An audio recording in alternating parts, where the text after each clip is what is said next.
벙커원 라디오. 제가 명리학을 하는 전제가 뭡니까? 간단해요. 왜 자파라는 말을 앞에 붙였겠어요? 기존의 명리학은 인간을 길흉으로 나눈단 말이에요. 인간의 운을. 그런데 이 공화정의 시대에 아직도 우리가 그런 데 묶여 있다면 그럼 우리가 미친놈들이에요. 그래서 우리는 좀 더 진정으로 본질에 입각해서 근본적인 개념을 가져야 된다는 거예요. 그래서 우리는 어떤 전제 출발이 됐냐? 모든 명식은 그 자체로 본연의 가치를, 본연의 존엄함을 품고 있다라는 전제 출발해야 됩니다. 그래서 각각의 명식이 갖고 있는 포텐셜들을 다 세심 읽어내고, 그리고 거기에서 어떻게 이 명이 수많은 운과 만나면서 자신들의 포텐셜을 정말 그 짧은 생에 살다 가는 건데, 그 짧은 시간 동안에 어떻게 가장 완전 연소시킬 수 있느냐, 그걸 사유하고 그 길을 알아내는 게 명리학이지. 강헌의 좌파 명리학 시즌 5 기초반 2월 8일 개강. 자세한 사항은 벙커원 홈페이지에서 확인하실 수 있습니다. 안녕하세요. 용산에서 가장 믿음 가는 조립 PC 전문 업체 컴스테이션의 이경식입니다.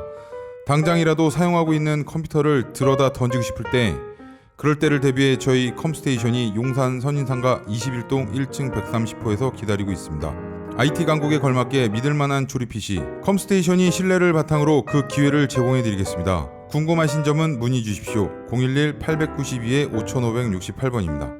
우주 최강의 만족스러운 서비스를 제공해드리는 저희 컴스테이션이 늘 기다리고 있겠습니다. 딴지스에게 F1 같은 존재, 컴스테이션은 조용한 형제들과 함께합니다.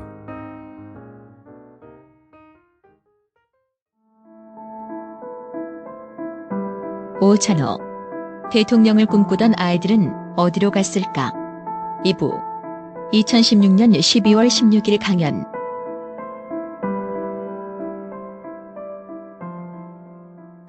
그래서 자, 질의응답 자유롭게 받고 아무거나 질문해 주셔도 좋습니다. 네. 이 공무원이 문제인 건지 열풍이라는 현상이 문제인 건지가 궁금하거든요. 예를 들어서 이게 공무원 열풍이 아니라 뭐 벤처 붐이 분 거예요. 막 다 공무원 너도 안 하고 다 너도 한 방을 잡겠다고 다 벤처로 뛰어드는 거예요. 역으로 이런 경우는 또 문제가 안 될 수 있는 건지. 그러니까 뭐든지 과잉은 다 그 사회가 다른 쪽이 뭔가 부재하고 있다는 뜻이다라는 거. 그러니까 과잉대, 그러니까 벤처든 사실상 저는 뭐 예를 들어 가지고 뭐 20대학을 졸업하는, 뭐 대학 졸업만이 청춘은 아니겠지만, 예를 들어서 10명 중에 한두 명은 창업에 뭐 벤처든 뭐든 그 열망이 있을 필요가 있다고 생각을 해요. 근데 그게 그러면 다른 말로 임금 노동자가 8명, 9명 되는 것이 저는 훨씬 안정적인 사회인 거죠. 왜냐하면 리스크를 많이 안고 인생을 시작한다라는 거는 소수가 그렇게 시작을 해야 되는 거죠. 근데 말 그대로 그게 열풍이 불어버리고 과잉이 분다는 것은 사실상 많은 사람들이 그 벤처가 주는 뭐 어떤 뭐 진치 이게 아니고 기본이 주는 임금 노동자의 삶의 불안정성이 그게 이상한 도전을 기르는 거죠. 일종에서는. 그래서 공무원이 문제를 삼으려면 다른 주제인 거고, 결국은 공무원은 근대 사회가 만들어진 이후에 근대 사회 이전에도 존재했었죠. 그러니까 공무원이라는 거는 평생 안정적인 직업 보장하는 대신, 다음에 급여를 뭐 이렇게 다음 평생 나라에 충성을 해야 되는 대신에 정년을 보장을 해주고 노후에 대한 안정성을 보장을 해주는. 근데 그거는 말 그대로 평생 그렇게 하지만 급여를 많이 안 주고 하지만 복종을 해야 된다는 것은 이것보다 더 많은 다른 직업에 많은 사람들이 종사하는 것이 정상적인 시스템이기 때문에, 인류가 존재한 일에 공무원은 어떤 경우에도 그 구급 공무원이 우와 구급 공무원 되는 순간 우주여행 가고 그러지 못했다는 거죠. 그러니까 사회적으로 구급 공무원을 딱 그 정도로 대우를 해주는 게 가장 맞는 거죠. 딱 맞는 거죠. 그런데 그러니까 왜냐하면 그거보다 다른 걸 하는 것이 정상이니까. 근데 이제 지금 이 구급 공무원 열풍의 그 과잉된 형상, 인원수가 늘어났다. 그다음에 모든 대학생들이 사실상 공부를 하려고 한다. 이거는 분명히 어떤 시스템이 엉망이다라는 뜻이다라는 거죠. 그러니까 왜냐하면 역으로 따져가지고 우리의 초, 중, 고등학교 교육, 그래서 대학까지 칩시다. 그러면 그 교육 과정의 결과물이 이토록 없는가라는 질문이죠. 사회적 배치 기능을 사회가 제대로 한다면 여기에 이렇게 과잉될 수는 없다.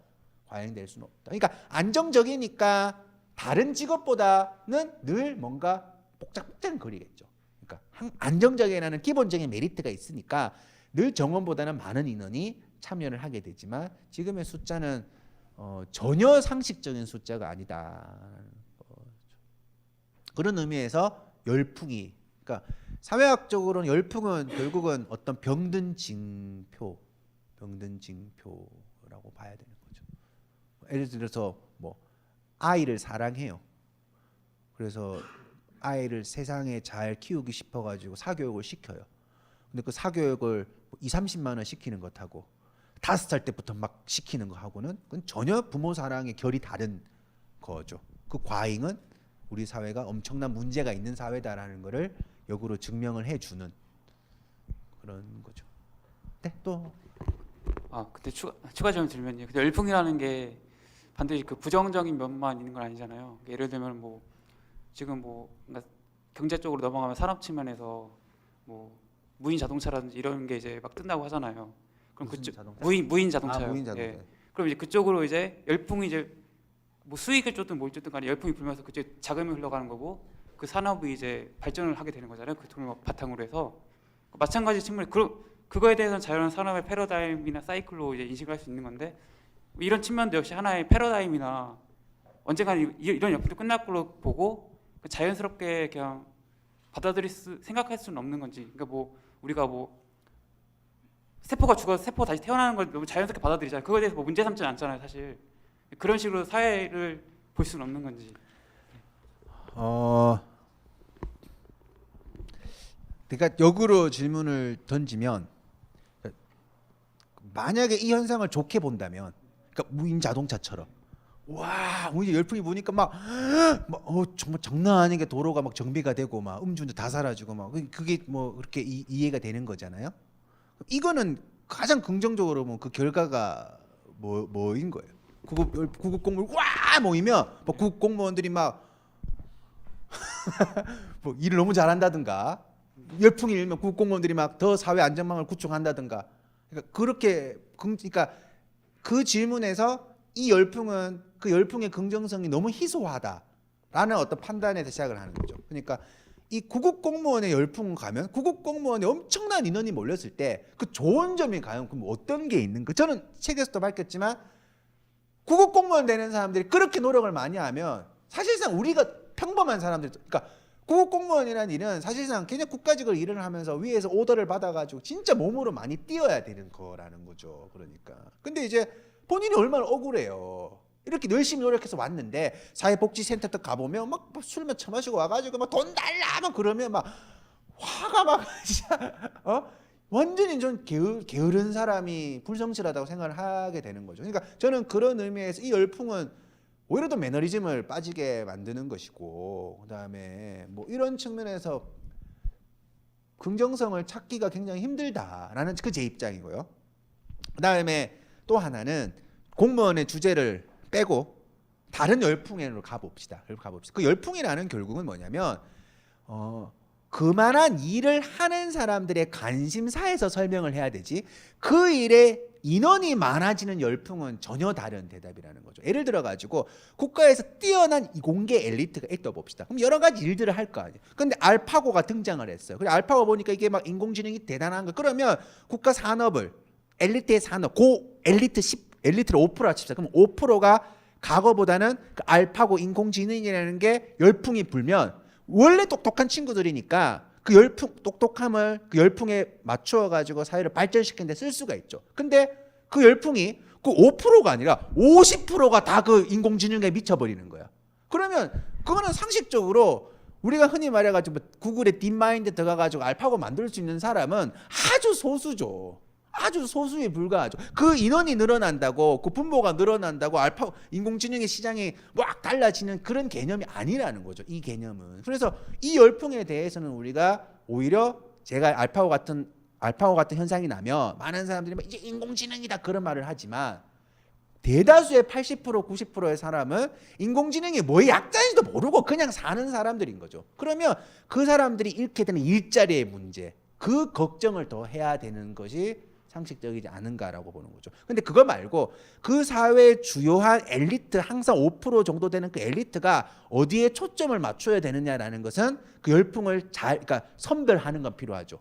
의미 있는 열풍에는 쫓아가야 되고 의미 없는 열풍은 차단을 해야 되고, 그거는 산업적으로 굉장히 의미 있는 말이지만 그 의미 있는 산업에 어차피 그것을 통해 가지고 부를 창출하지 못하는 사람마저 자기 거 다 때려치우고 거기다 관심을 가지도록 하자. 이런 거는 제가 볼 때는 사회적인 솔루션은 아니지 않는가 이런 생각을 던져봅니다. 네. 네.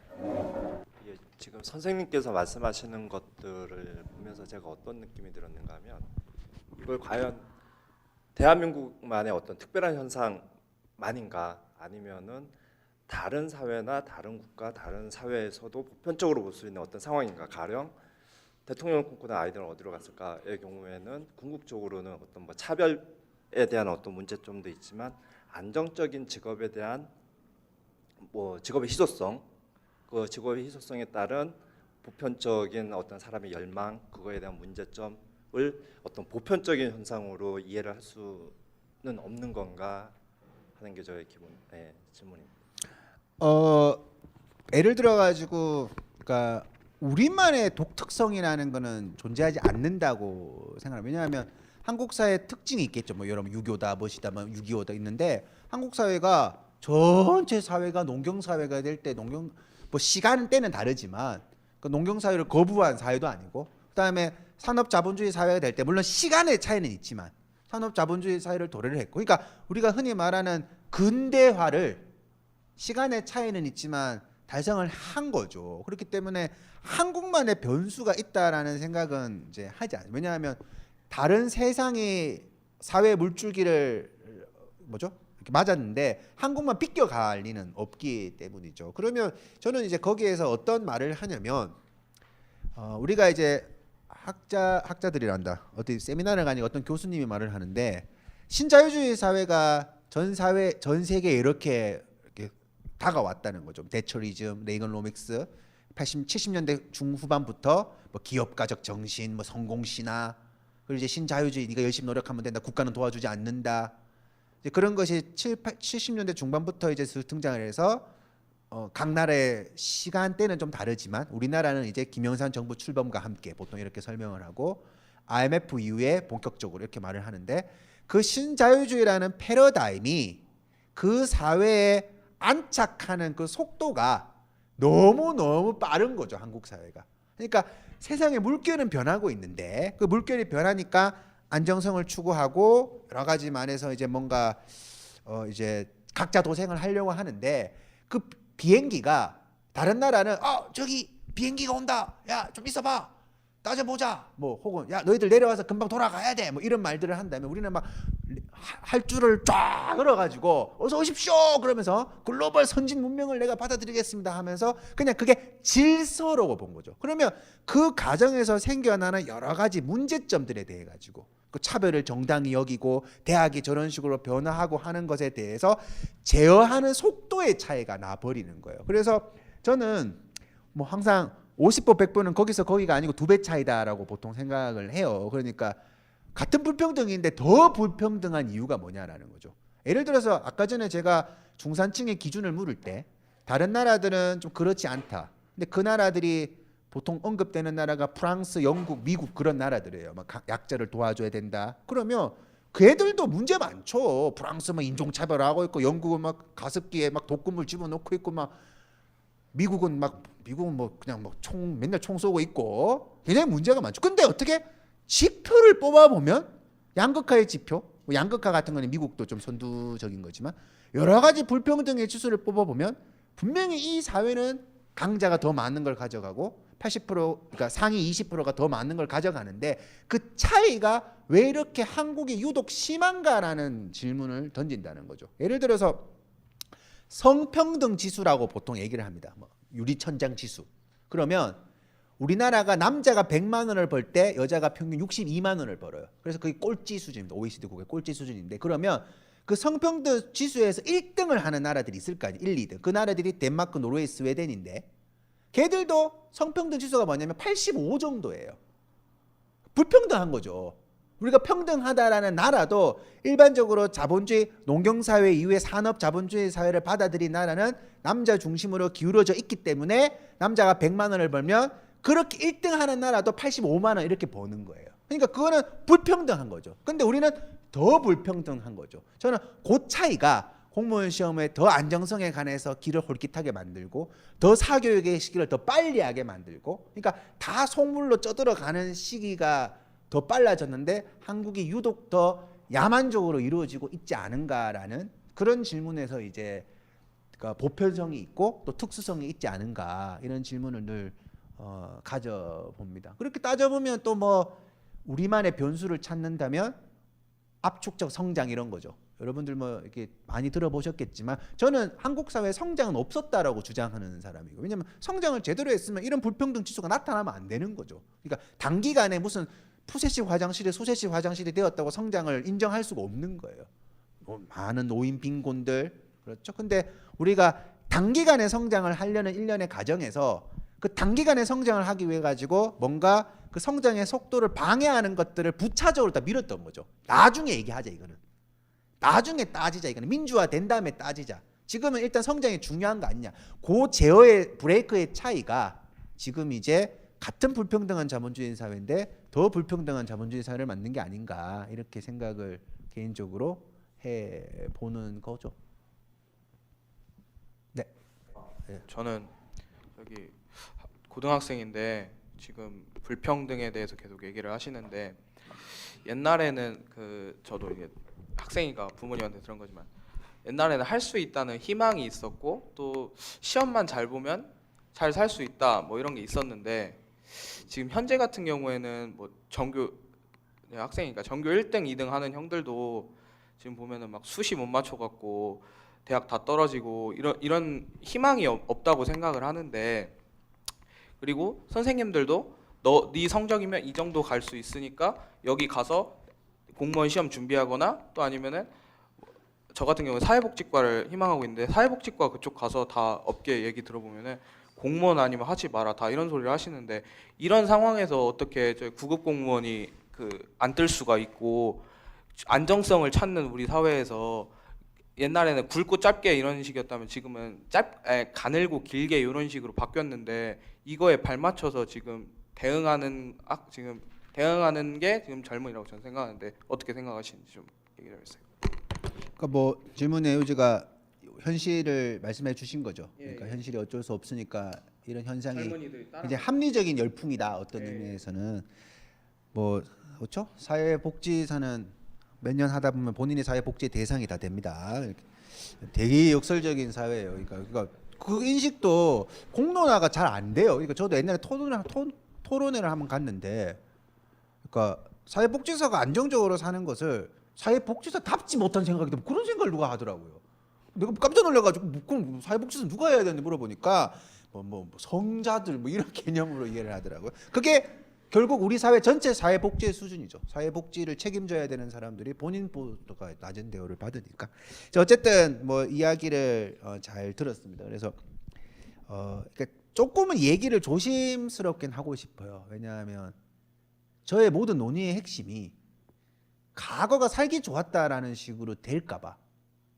그러니까 무슨 말 알겠죠? 그러니까 결국 뭐 옛날에는 이 정도는 아니었는데 그 옛날에 향수가 되고 우리가 이른바 뭐 이게 결국 논의를 하다 보면 뭐 전두환 때는 그래도 뭐 이런 박정희 때는 뭐 그런. 근데 저는 지금 나타난 모든 결과가 그때가 원인이 된 결과물로 보기 때문에 그러니까 그때가 그러니까 운 좋게 단기적으로 모두가 가난하다가 성장하는 과정에서 모두가 그러니까 하향에서 조금 상향 평준화가 되어가는 과정에서 본인 다 개천에서 다 같이 용이 되어가는 그런 일련의 경험을 운 좋게 한 거죠. 근데 그게 100년, 200년 유지 안 된다라는 것은 저는 개인적으로 과거가 좋다라고 말을 할 수 없다라고 이제 생각을 하니까 이 지점은 굉장히 이제 조심스럽게 이제 말씀을 이제 드립니다. 그러나 본인이 볼 때는 어쨌든 대충 얘기를 들어보니까 지금이 과거보다는 개판인 사회라는 걸 듣는 거잖아요.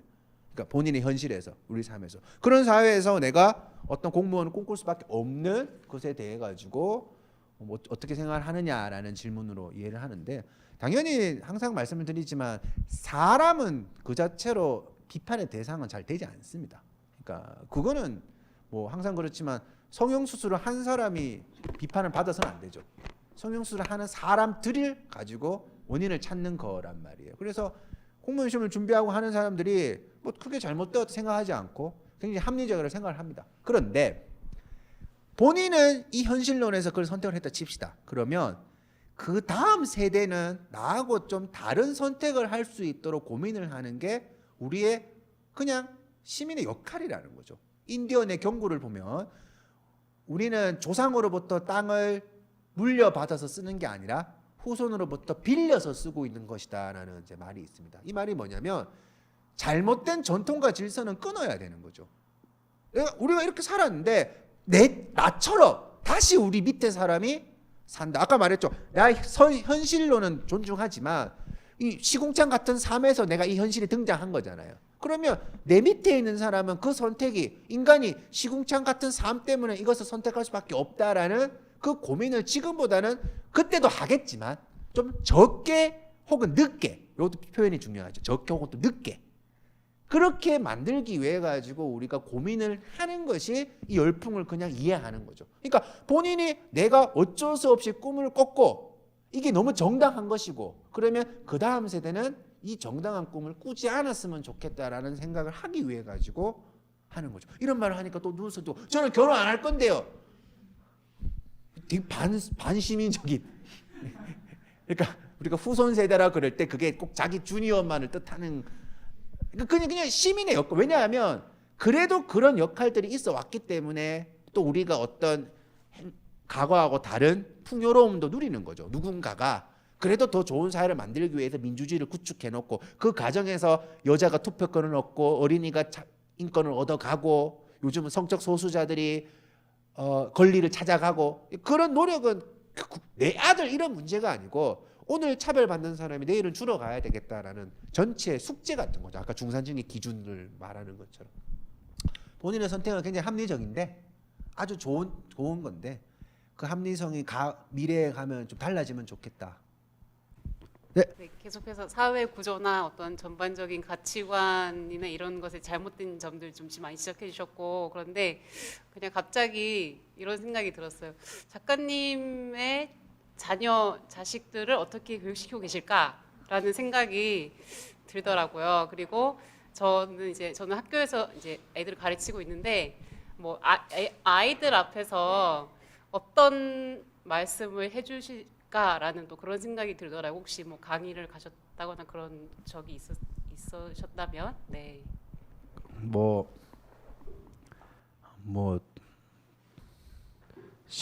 그러니까 뭐 실천을 하려고 하지만 부족한 것도 굉장히 많고 그리고 이게 결국은 요즘은 제가 어떤 걸 느끼냐면 내가 어떤 실천을 하는데 이 친구가 나를 통해서 배우는 사회화의 비중이 있을 거 아니에요. 근데 현대 사회에서는 가정에서 그 비중이 그렇게 크지 않아요. 그 밀도의 차이만 있는 거죠. 그리고 제가 어떤 말을 했을 때 이 친구가 밖에서 90%를 배우는 다른 사회화 과정하고 뭔가 앙상블이 맞아야지만 얘가 또 확장된 생각을 할 수가 있는데 얘가 이제 나한테 얘기를 듣고 밖에 나가면 그 충돌이 너무 나가지고 그러니까 완이 벙벙해져서 맨날 이렇게 다니는 거예요. 그래서 이제 결국은 우리가 그러니까 그 친구가 접하는 교육 현장에서의 목소리, 그 친구가 접하는 미디어의 수준들, 결국 내가 그것에 더 관심을 가져가지고 더 좋은 사회를 만들기 위해 노력하는 것을 항상 병행해야 되겠구나.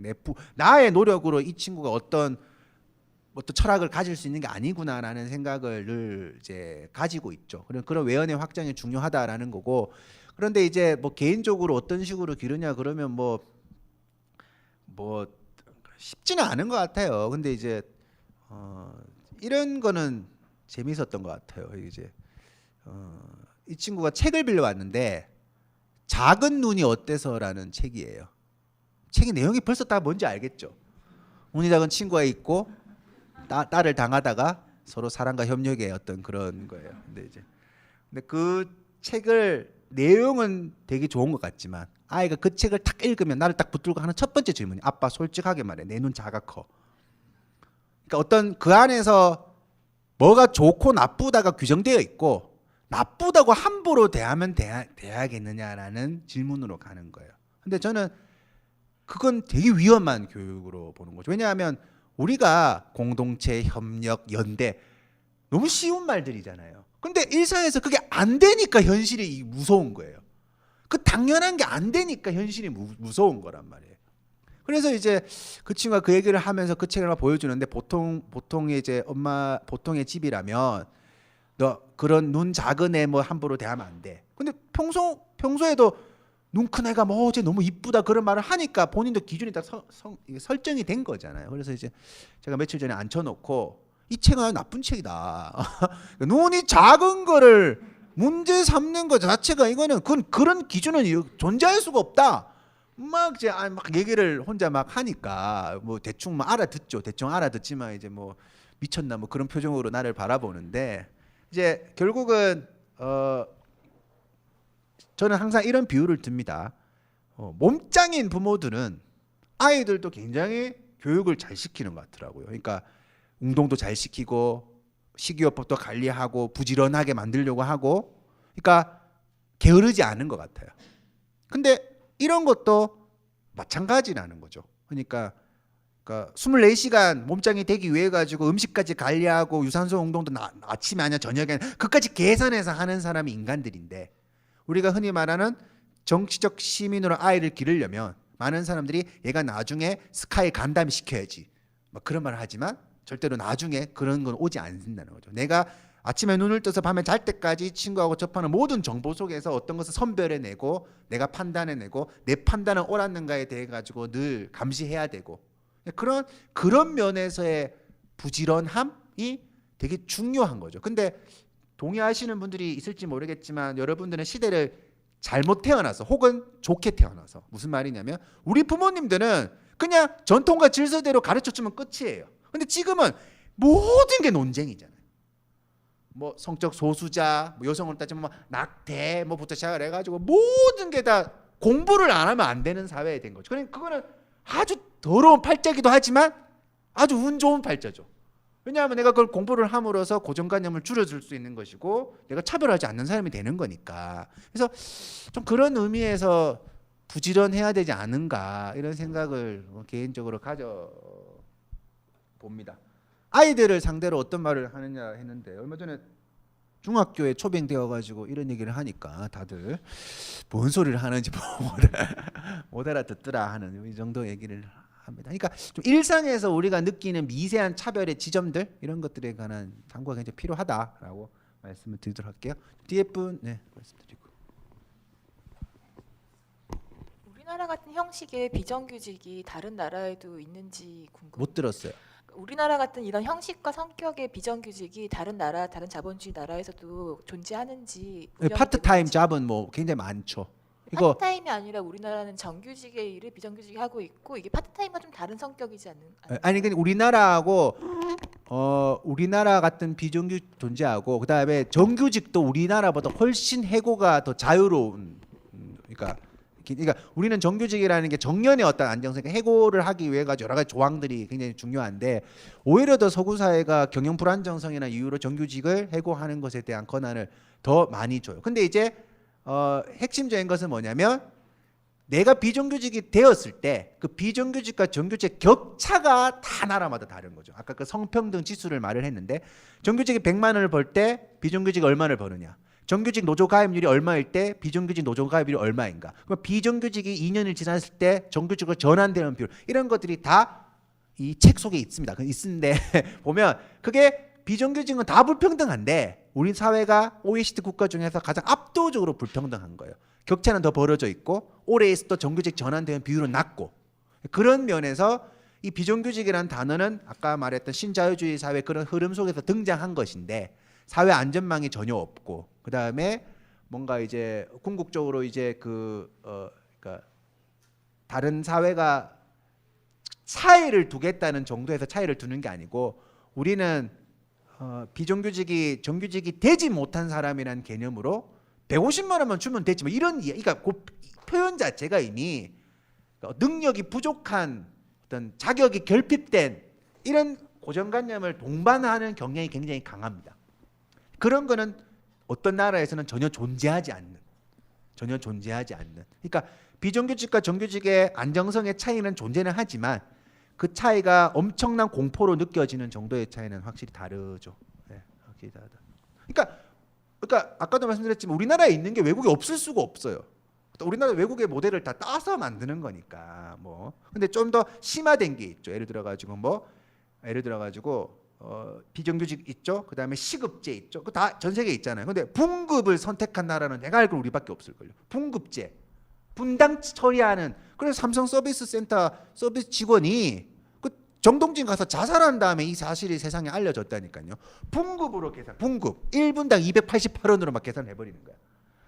그런 거는 뭔가 노동자를 쥐어짠다라는 분위기는 똑같은데 이거는 막 우리나라는 막 진짜 막 끝까지 쥐어짜는 어떤 그런 분위기. 그다음에 뭐 예를 들어 가지고 비정규직 파견직. 근데 우리는 막 감단직, 촉탁직 이렇게 만들어 가지고 같은 비정규직이라 하더라도 감단직, 감시 단속직 같은 경우에는 최저임금을 안 해줘도 된다라는 조항을 지금까지 갖고 있다가 작년부터 이제 최저임금 보장이 되거든요. 그렇게 뭔가 계속 끝없는 꼼수를 만들어내는 지점은 한국 사회가 월등히 높다라고 이해를 하시면 돼요. 우리의 책임이죠. 기업이 살아야지 우리가 사는 줄 알았고, 뭐 기업 입장에서는 어쩔 수 없다고 생각을 하고. 처음에 얘기하셨던 그 사회, 저희는 개인이 사회에 포함되어 있으니까 저희가 가해자이면서도 피해자인 그런 사회에 있는데, 그러면 저희가 어떻게 해야 되는지, 그게 그러니까 제가 만약에 가해자잖아요 지금 이미. 근데 나중에 경쟁에 성공해서 탑이 됐을 때 바꿀 수 있는 권한이 있을 때 그 사람들이 과연 그걸 바꿀까? 이미 효율로 가득 찬 사회고 나에게 가장 편한 사회가 됐는데 그걸 굳이 바꿀 것인가? 제가 생각했을 때 안 바꿀 것 같거든요 그 사람들. 그러면 결국에 사회는 계속 유지되는 거 아닌가? 이 문제점을 아는 채로. 바꿀 사람은 탑에 못 오릅니다.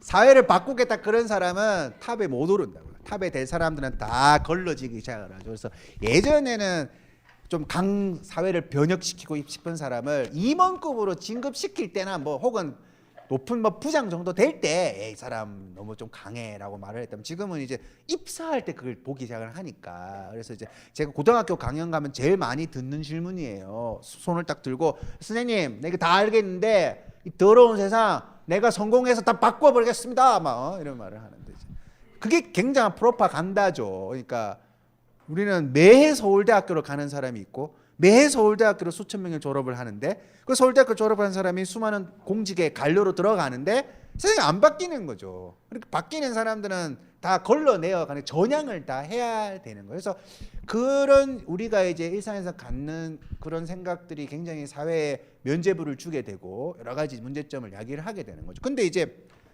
그럼 어떻게 해야 되느냐? 뭐 첫째, 둘째, 셋째, 아까 제가 이런 얘기를 못 한다라고 말씀을 드렸는데, 그러니까 이런 생각을 해야 돼요. 그러니까 저는 그 탑 말고 그러니까 낭떠러지에서 뭐 성공을 한다라는 게 질문을 던지잖아요. 그러면 과연 이런 사회에서 내가 성공을 하면 나의 불안은 사라질까라는 질문을 던져야 되죠. 아까 이야기를 했지만 낭떠러지에 매달려 있는데 이 낭떠러지의 문제점을 직시하지 않고 제기하지 않고, 그래서 경사를 완만하게 만들어야 되는데 부당하다고 생각하는 사람은 다 공무원 시험에 빠졌어요. 그러면 이 남아있는 사람은 여기서 어떤 식으로 버티는 거죠. 이 경사를 그대로 유지가 되니까. 그래서 저는 한국 사회에서 이렇게 불안한데 결국 모든 내용이 대기업 정규직 되기 힘드니까, 안정적인 직업을 갖기 힘드니까 이런 열풍이 벌어지는 건데, 안정적인 직업을 갖는 사람이 과연 누가 있느냐라는 거죠. 그러니까 정규직이 되면 그럼 안정적인가? 아니라는 거죠. 그 회사에서 엄청난 노동을 수행을 해야 되고, 근데 더러워도 때려치지를 못해. 때려치면 어떻게 되는지 본인이 훨씬 더 잘 아는 거죠. 이 바닥은 패자부활전이 없다라는 걸 아니까 내가 현실에서 살아갈 때 부당한 것에 대해서 감수해야 되는 거예요. 그냥 사실상 보면. 그러니까 우리가 말하는 내가 가해자가 된다, 피해자가 된다라는 질문을 좀 더 외연을 확장을 하다 보면 여기에서 내가 잘못하면 이렇게 불행하게 살 수가 있으니까 패자가 되어서 우리 사회를 바꿔야 되는 이게 아니고, 불행한 패자가 많으면 그 사회 승자도 평생을 불안하게 사는 거예요. 그럼 자기 자녀한테 공부할 때 야 이제는 책 덮고 공부할 때가 되지 않았어? 국영수 문제지만 풀자. 예를 들어가지고 엄마 나 철학과 가겠다. 그럼 씩 돌았나 그러고 막 철학은 무슨 철학이냐? 옆집 철학하다가 아저씨 어떻게 될지 못 봤어? 뭐 예를 들어가지고. 그러니까 이거는 결국은 내 일상을 어떻게 보면 그 불안 때문에 더 빨리 사교육시키고, 그러니까 그러면 사교육 많이 시키면 당연히 책 많이 못 읽죠. 그러니까 당연히 우리 사회 지적 수준 떨어질 수밖에 없죠. 우리 사회 지적 수준이 떨어지는 이유가 엄청난 학습지 시장하고 저는 무관하지 않다고 생각을 합니다. 그러면 결국은 각자 도생이라는 건 더 구축될 수밖에 없고, 그러면 가정에서 부장되는데 목숨을 걸어야 되고, 가정에서 부장되는데 온갖 꼼수가 등장하기 시작을 하고, 결국은 양주 하나 안 갖다 바치는 사람이 사회생활을 못하는 사람이 돼버리고, 그렇게 하다 보면 또 내가 어떻게 직장생활하는데 억울해서 못 살겠다 그러면서 집에 와서 또 막 망나니처럼 부르고 예를 들어가지고. 그래서 결국은 이게 승자 패자의 개념이 아니라 이 사회에서는 어떤 승자도 존재하지 않는다라고 규정을 하고, 일상 자체의 어떤 굉장히 광범위한 사회 비판, 그러니까 그거는 작은 지점부터 큰 지점까지 굉장히 많이 있죠. 정책 하나하나를 따지는 것부터 시작을 해서 그냥 일상에서 내 친구한테 이야기를 하는 거, 페이스북에 누군가의 좋아요를 눌러주는 것까지 굉장히 광범위하게 내가 깨어있는 시민으로서 살아가야 되는 이유가 생기는 거죠. 그런 의미에서 우리가 조금 생각을 하게 될 때 대통령을 꿈꾸던 아이들은 노량진으로 안 갈 것 같다라고 한번 생각을 정리를 해보도록 하겠습니다. 어쨌든 오늘 밤 더 우울해지고 싶으시면 저 책을 맞아 읽으면 아주 아름다운 금요일 밤이 될 거라고 생각합니다. 오늘 감사합니다. 네.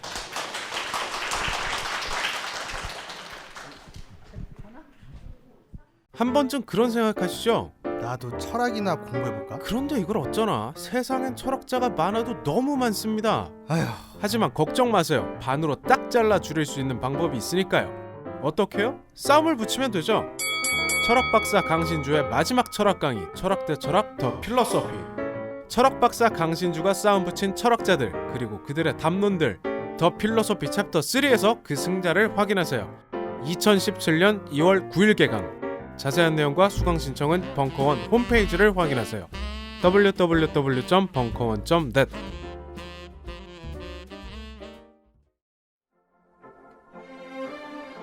격렬한 런던의 풍경들, 쓰디쓴 리버풀의 눈물, 견고한 맨체스터의 추억, 우울한 베를린의 경기장, 강철 같은 민헨의 힘, 우아한 바르샤의 품격, 떨리는 라이프지히의 예술가들, 뒤틀리는 파리의 리듬.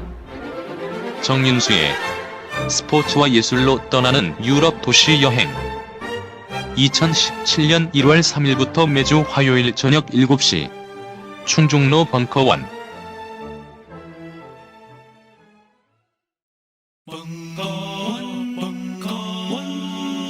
벙커원 라디오.